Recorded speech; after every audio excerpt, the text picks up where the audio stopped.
So here we have the Royal Enfield down in sunny Torquay. As you can see, absolutely beautiful weather.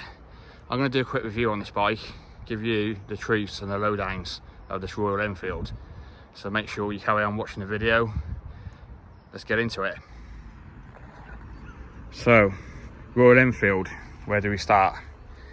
Well, today this one's coming for MOT and a check over, which I thought it'd be a good chance for you guys to have a little review on this particular machine.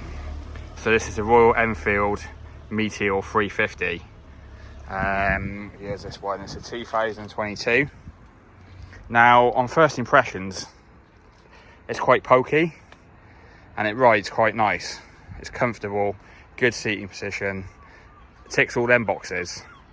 But the only thing that's a stickler for me with Royal Enfields is the motors. They just don't seem very bulletproof. Some models suffers more than others.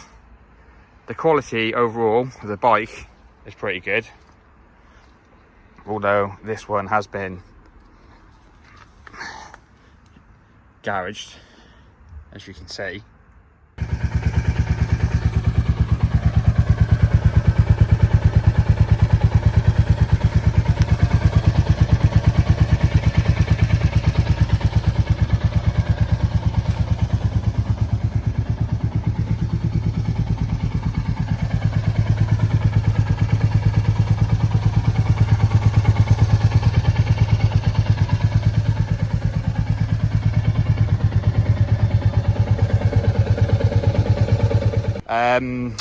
The first thing I've noticed, what I do like, is these switches.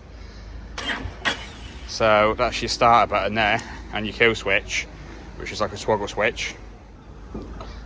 And also on the other side, the low and high beam and pass is also a toggle switch. Quite a cool effect. I like the clocks, they look pretty cool. You've got the time on there, the Royal Enfield logo. Nice yellow and black. Only thing I found weird was this gear shifter. It's a bit like a Honda C90. A bit strange on a motorbike. I'm not quite a fan of that, to be honest. I'd rather have a normal gear lever. I might have to modify that if that was mine. Another thing I noticed on this particular bike, which a lot of Royal Enfields suffer from, is the engine's a bit knocky. Let me just start it for you, see if we can pick it up.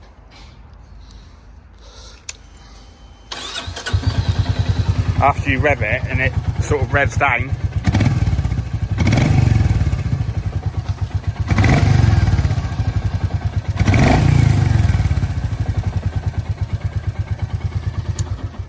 not sure whether you could hear that or not, but it's a little bit annoying. You've got to watch these engines, not particularly these ones, but the older ones. Some of the Royal Enfield engines burn oil for a pastime and they don't hold a lot. This one doesn't hold a lot either, so you need to check the oil pretty regularly. I think they hold about 1.5 litres if I'm correct. Would I own this bike? Yeah, probably. It wouldn't be a bike that I would choose, but to be fair, for the money, I think it's pretty good value for money, as long as you keep on top of the maintenance. The riding position is really good. The power is a bit of an on-off switch. Can be a bit juddery. You have to ride it smoothly, but it's actually quite punchy for a 350, to be fair. Nice comfortable rider seat. I quite like the yellow and the black, that goes quite well.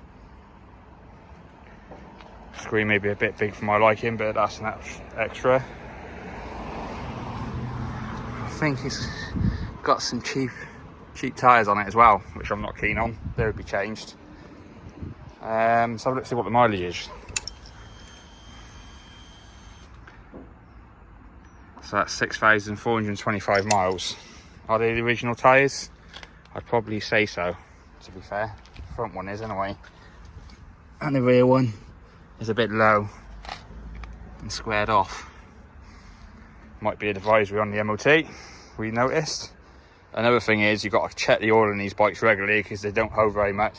I know the Himalayans are terrible for burning oil and blowing up, dropping valves. I think these later engines are a little bit better. but time will tell. So yeah, overall, not a bad bike. I'd probably have one, but you'd have to do regular oil changes, keep an eye on the oil, and regular maintenance. I think it'd be all right. Power wise, pretty pokey for a 350. So all in total, yeah, not a bad bike. Just those few points to look out on. We'll leave it there with Sunny Torquay. Take a look at that. Make sure you like, share and subscribe. We've just got monetized, so it'd be nice to get the channel moving a bit quicker. See you in the next video.